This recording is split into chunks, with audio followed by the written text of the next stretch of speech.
Նոր Նորքի այգու այս ծառերի դեպքում կացինն աշխատել է ոչ թե հատելու համար, այլ սանիտարական մաքրում է, համայնքային պատասխանատու կազմակերպության պարզաբանումն է։ Անհանգստացած ենք միջազգային կազմակերպությունները Ղազախստանի կանաչապատման, Ուզբեկստանի լանդշաֆտային ասոցիացիաներից մինչև ռուսական ծառերի խնամքի պրոֆեսիոնալների միություն մեր մայրաքաղաքում հատվող ծառերի գործընթացին դրա մեկնարկից ի վեր այսպես էին արձագանքում, բայց սա դեռ ամենը չէ։ Մեր հարցը Փարիզ ու Քեմբրիջել է հասել, այնտեղից էլ գիտնականները պնդում են մտահոգիչ երևույթ է։ Ավելի շատ ծառեր տնկելու փոխարեն արդեն գոյություն ունեցող եւ հասուն ծառերը կտրելը ցնցող անհեռատեսություն է։ Այս դիտարկումը Քեմբրիջի համալսարանի լաբորատորիաներից մեկի բժիշկ գիտաշխատողն է արել, կլիմայական փոփոխությունների վրա է շեշտը դնում, ասում է այս երևույթը վաղուց է ապացուցել, ինչպես եղել է միշտ տարբերակն էլ չի աշխատում։ Օրինակ է բերում Դուբայը, որ ընդամենը 24 ժամում հեղեղվեց ամբողջությամբ, չնայած այնպես չէ, թե աշխարհի ամենատեղումն առատ կետն է համարվում, սակայն պարզվում է Երևանում ծառերի փոխարինման ծրագիրն անթույլատրելի համարող պրոֆեսիոնալի խոսք դեռ չեն լսել։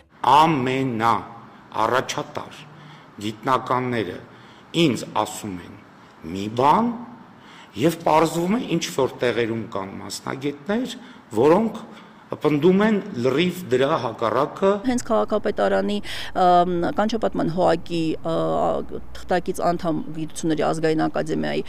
խորհրդականը տնօրենի եւ իրենց գիտատեխնիկական խորհրդի նախագահն իր սեփական մենագրության մեջ գրում է, որ Երևանի պայմաններում ամենախոցելի ծառատեսակները դա կատալպան է, կանադական հուդայածառը, դա ալբիցիան է, ձիակասկը, այսինքն բոլոր այն ծառատեսակները, որոնք իրենք ընտրել են եւ տնկում են Երևան քաղաքում։ Մեր գիտնականները ասել են, որ գիտեք, ամեն ծառ, որ տեսնում եք, առողջ լինի, առողջ չլինի, մեկը մյուսի հետ խառնեք ու հատեք ամբողջ քաղաքում մեկ, չկա նման բան ու չի կարող լինել։ Ինչպես պարզաբանում են համայնքային կառույցից, սանիտարական մաքրման ենթարկված այս հատվածը Նոր Նորքի 5-րդ զանգվածի Սուրբ Սարգիս եկեղեցու հարակից լանջերն են, որտեղ ուրբան անտառ են հիմնում։ Բնապահպաններն ու ակտիվիստները սակայն այստեղ նախկինում հիվանդ ծառեր չեն տեսել։ Երևանում կտրվում են շատ ու շատ կանաչ ծառեր, հիմնավորելով, որ փոխարենը տնկվում են առողջ ուրիշ ծառեր, որ այդ ծառերը հիվանդ էին կամ այդ ծառերը փդած էին, այն դեպքում, երբ որ հիմնարկը, որը պատասխանատու է այդ ծառերի խնամքի համար, ունի անգամ սարք, որը կոչվում է ռեզիստոգրաֆ, որով կարելի է չափել այդ ծառը, դիագնոզ տալ այդ ծառին, արդյոք այդ ծառը առողջ է, թե առողջ չի։ Մեր նկարահանումների ժամանակ Նորքում ուրբան անտառի հիմնման աշխատանքներն ընթացքի մեջ էին։ Զուրանկյունն ավելի վաղ դիմել էր նաև Երևանի քաղաքապետարան ծառահատումների հետ կապված մեկնաբանություն ստանալու համար, սակայն հրաժարվել էին։ Լսելով ծառերը հատելու հետ կապված ակտիվիստի դժգոհությունները մեզ մոտեցավ եւ հոակի պաշտոնյա ներկայացավ Գրիգորի Պապյանը, ով պատրաստակամություն հայտնեց մեկնաբանություն տալ։ Առողջ ծառ չի հատվել ստեղ։ Իսկ եթե ժամանակին կդրված ծառի ինչ որ փոքր արմատը մաքրվել է, որ տարածք ազատվի, այդ ծառ չի։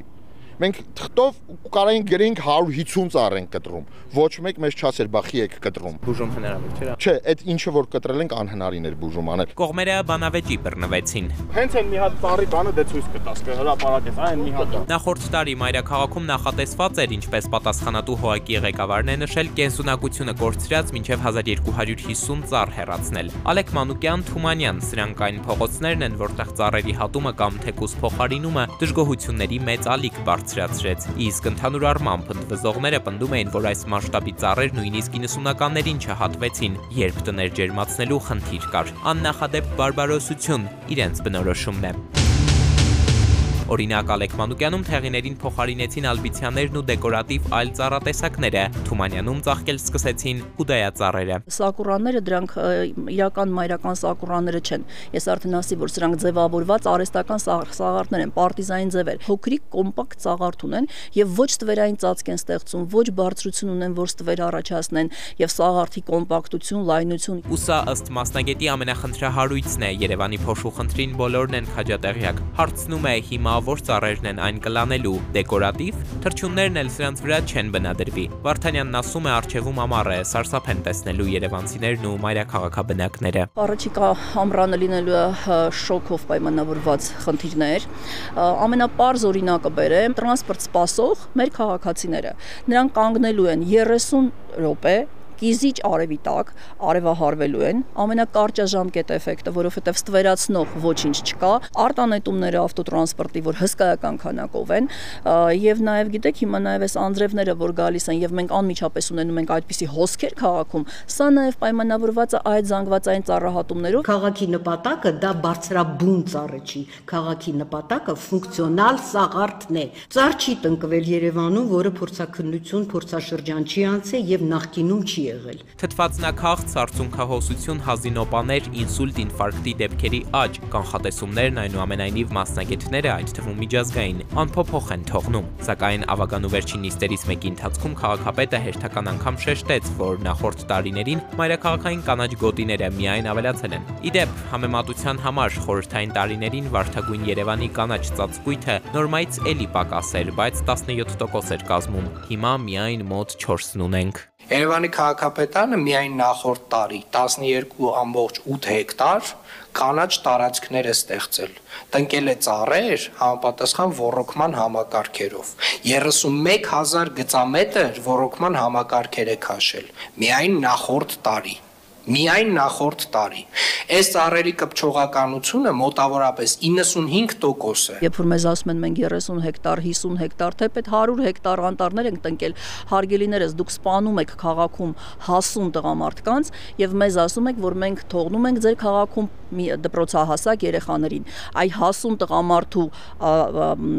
պետության համար, տնտեսության համար նրա աշխատունակությունը եւ դպրոցահասակ առաջին դասարանի երեխայի։ Այ այս տարբերությունն է։ Միջազգային փորձի մասին, որին հղում անելը բոլոր իրավիճակներում ակտուալ է։ Մեր տարբերակով այլ երկրներ առաջ գնացել են, ասում են, հիմա փորձում են դրա հետևանքներից ազատվել։ Ֆրանսիայի լանդշաֆտային ճարտարապետության ասոցիացիայի նախագահ եւ ՅՈՒՆԵՍԿՕ-ի գիտխորհրդի նախագահն է ձեզ ասում, որ դուք սխալ ճանապարհի վրա եք եւ դուք վնասում եք անմիջապես ձեր բնակչության առողջությանը։ Ի վերջո, հիմա ինչ անել ու ինչպես փորձագետների առաջնահերթությունները տարբեր են։ Նորագույն, նորարար, եվրոպական ստանդարտներով եւ այլն։ Այս օրենքները կան,